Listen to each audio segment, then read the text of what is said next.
So good morning. अब आज हमारा टॉपिक रहेगा क्वालिटी फैक्टर। उसको केवल शार्पनेस भी बोलते हैं, sharpness of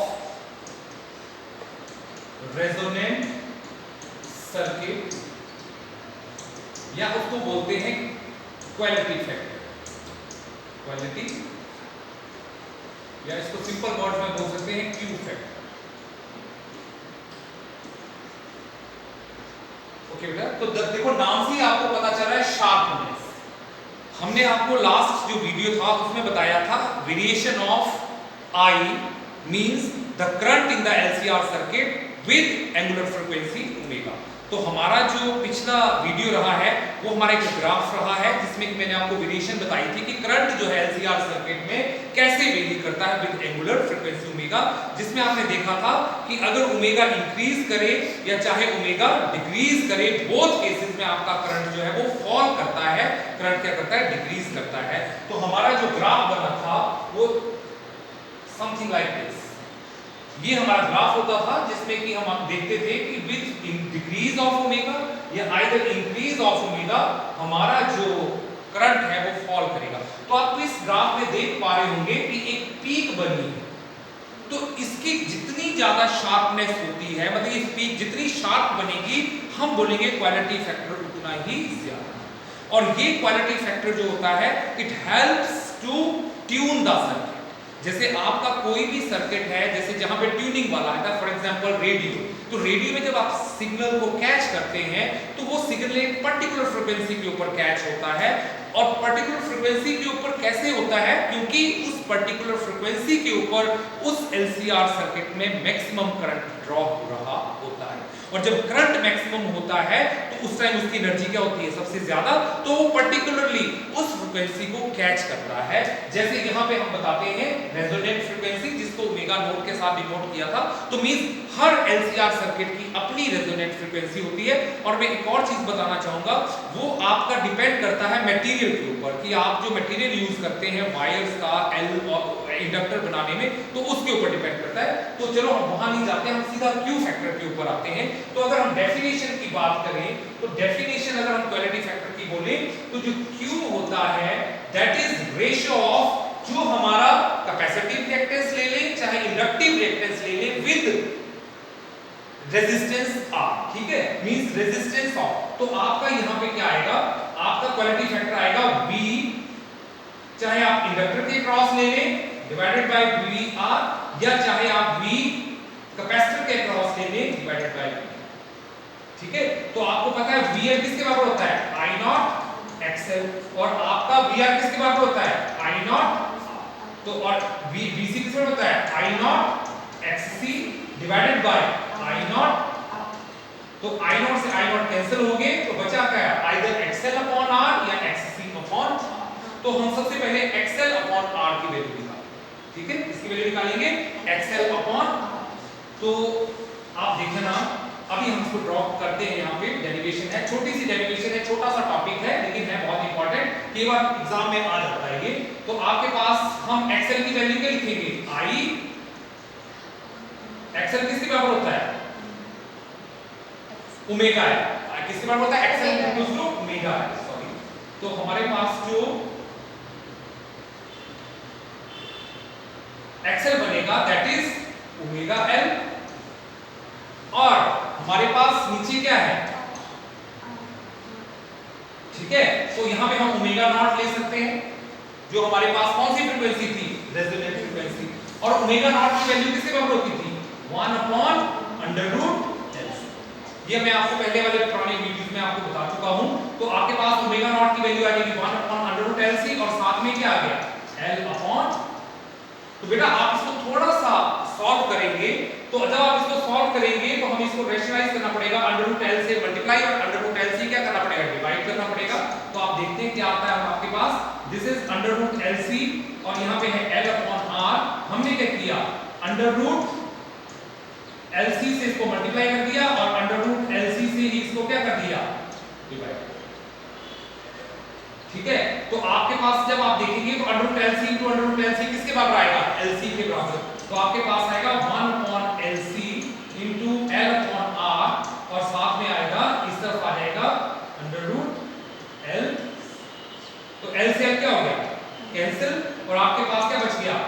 under root L C upon C. ठीक है, फिर आप देखो ना, इस अंडर रूट सी को मल्टीप्लाई और डिवाइड करेंगे तो अंडर रूट सी कैंसिल होके सी आर आ जाएगा। तो बेसिकली आपके पास जब आप इसको बेटा सॉल्व करेंगे, इसको अगेन आपको अंडर रूट सी और अंडर रूट एल को अलग अलग कर देना है और अंडर रूट सी के साथ मल्टीप्लाई और डिवाइड करना है, तो you will get 1 upon R under root L upon. So this is the definition of quality. आप इस चीज को अंडरस्टैंड कर रहे हैं कि इसको मैं कैसे करूंगा? मैं इसको आपको सॉल्व करके थोड़ा सा बता देता हूं। आप यहां पे देखना, ये जो फैक्टर है हमने क्या किया, अंडर रूट एल और अंडर रूट सी अलग कर दिया। ओके, यहां पे ये वाला और डिवाइडेड बाय सी आर। ठीक है, अब हमने क्या किया, इस अंडर रूट सी के साथ इसको मल्टीप्लाई कर दिया और अंडर रूट सी के साथ इसको क्या कर दिया, divide. Under root C into under root C किसके बराबर हो गया? सी के बराबर। तो यहां पे आ गया एल और साथ में आ गया c डिवाइडेड बाय cr और into under root c। c से c क्या हो गया, कैंसिल। अंडर रूट l और अंडर रूट c के लिए एक ही अंडर रूट लगा देते हैं और r को अलग अलग कर देते हैं, तो आपके पास आएगा 1 upon r divided by l upon. तो this is the formula for quality. कई बार न्यूमेरिकल आ सकता है, आपको यहां l दिया हो, c दिया हो, r दिया हो और आपको पूछा जाए क्वालिटी फैक्टर निकालो, तो आप निकाल सकते हैं। इसी ढंग से ये किस केस में किया हमने, ये किया एक्सएल के केस में। किस केस में किया, एक्सएल। अब हम कौन सा केस लेंगे, एक्सएल, तो वो भी सेम आएगा। आप देखना, एक अगेन हम छोटा सा डेरिवेशन करते हैं, तो आपको क्यू के मैंने बताया था, यहां पे आएगा 1 by omega C divided by R, और यहां पे ओमेगा कौन सी लेंगे हम, रेजोनेंट फ्रीक्वेंसी ओमेगा नॉट लगा देंगे, तो आपके पास आएगा 1 अपॉन ओमेगा नॉट सी। फिर ओमेगा नॉट की वैल्यू को हम पुट कर देते हैं, तो ओमेगा नॉट किसके बराबर आएगा, 1 upon 1 by under root LC और साथ में आएगा ये एलसी ऊपर चला जाएगा, तो you will have under root LC divided by C into R. बेटा फिर आप क्या करना है, इसको यहां पे आप नॉर्मली कर सकते हो एल अंडर रूट और सी को, क्योंकि हमें सी को कैंसिल करना है, तो आप इसको you will solve it very easily, under root L into under root C divided by. तो हमने क्या किया, अंडर रूट सी के साथ ही रैशनलाइजेशन कर देंगे, अंडर रूट सी के साथ मल्टीप्लाई कर दिया, अंडर रूट सी के साथ क्या कर डिवाइड, तो under root C into under root C किसके बराबर आ गया, सी। तो आपके पास आएगा, you will have under root L into C divided by C into R into under root C. C से सी क्या हो गया, cancel, then you will have 1 upon R into under root L upon. तो this is quality. तो आप देखेंगे, आप कोई सी भी डेफिनेशन ले सकते हैं, चाहे आप कैपेसिटर के केस में ले, चाहे इंडक्टर के केस में ले, दोनों केस में आपका जो डेरिवेशन है वो सेम आंसर देगा। तो this is how you find out the quality factor.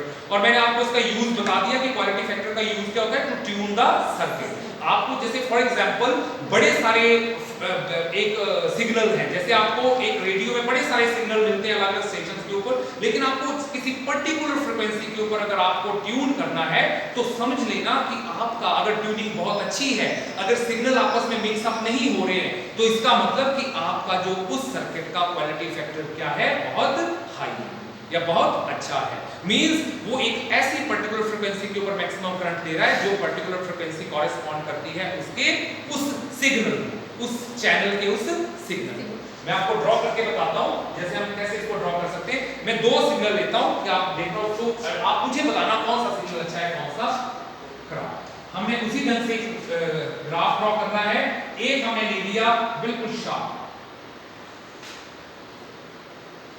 ठीक है, और एक हमने एक और सिग्नल लिया, जैसे लेट अस सपोज हम इसको ले लेते हैं, एक मैंने ऐसे ले लिया।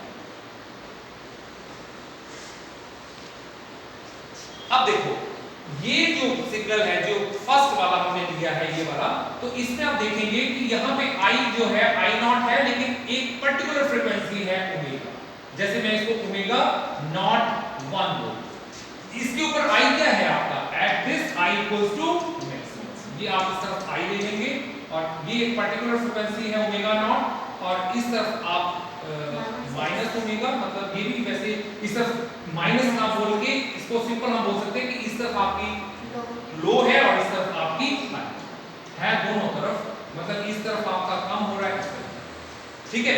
तो अब देखो, अब आप यहां देख रहे होंगे कि अगर मैं एक आसपास दो सिग्नल और ले लेता हूं, ये तो दो सिग्नल की वैल्यू जो है ओमेगा की क्या हो जाएगी, डिफरेंट। तो मतलब ये वैल्यूज आएंगी, तो इसका मतलब हमें एक वो वैल्यू चाहिए, ये वाली हमारे काम की नहीं, हमारी तो जो है जो मैक्सिमम, ये है फर्स्ट केस में। लेकिन अगर हम सेकंड केस लें तो ये जो वैल्यू है आई की मैक्सिमम यहां पे, तो आपको देखना, आपको ये भी क्या लग रही है, आई मैक्सिमम, और ये भी क्या लग रहा है, आई मैक्सिमम। तो देखो मतलब इसमें एक नहीं बड़ी सारी वैल्यूज आपको मिलेंगी जिन फ्रीक्वेंसीज के ऊपर आपका आई क्या होगा, एक जैसा। तो देखो आपकी यहां पे जो ओमेगा बनेगा, यहां पे जो ओमेगा बनेगा और जो यहां पे ओमेगा बनेगा, तीनों के लिए 1 2 3 इन सब ओमेगास के लिए 1 के लिए, ओमेगा 2 के लिए, ओमेगा 3 के लिए आई क्या है, सेम। तो इसका मतलब जो इस पे फ्रीक्वेंसी होगा, इस पे जो सिग्नल होगा, जो इस पे सिग्नल होगा, जो इस पे सिग्नल होगा, सब आपस में क्या हो जाएंगे, मिक्स। तो इसका मतलब आपको होता है ना, एक ही आप एक चीज को ट्यून करते हैं लेकिन वहां पे अलग अलग आपको आवाजें सुनाई देती है। हो सकता है कोई वहां पे गाना चल रहा हो, कोई न्यूज चल रही हो, कोई और प्रोग्राम चल रहा हो, तो वो सारी साउंड्स आपको एक ही बार में आनी शुरू हो जाएगी। तो आप बोलेंगे चैनल तो मैंने एक फिक्स किया है लेकिन मेरे को तो अलग अलग साउंड्स आ रही है, तो हुआ क्या, मतलब उस टाइम जो सर्किट का क्वालिटी फैक्टर है वो इतना अच्छा नहीं, मींस उस जो ग्राफ की जो शार्पनेस है वो अच्छी नहीं। तो ये है इसका क्वालिटी फैक्टर एक छोटा सा आर्टिकल और इसका यूज क्या, ठीक है। तो थैंक यू वेरी मच। और अगर आपको मेरे ये जो वीडियोस हैं वो अच्छे लग रहे हैं तो आप मेरे चैनल को सब्सक्राइब कर सकते हैं, लाइक कर सकते हैं और शेयर कर सकते हैं। Thank you very much.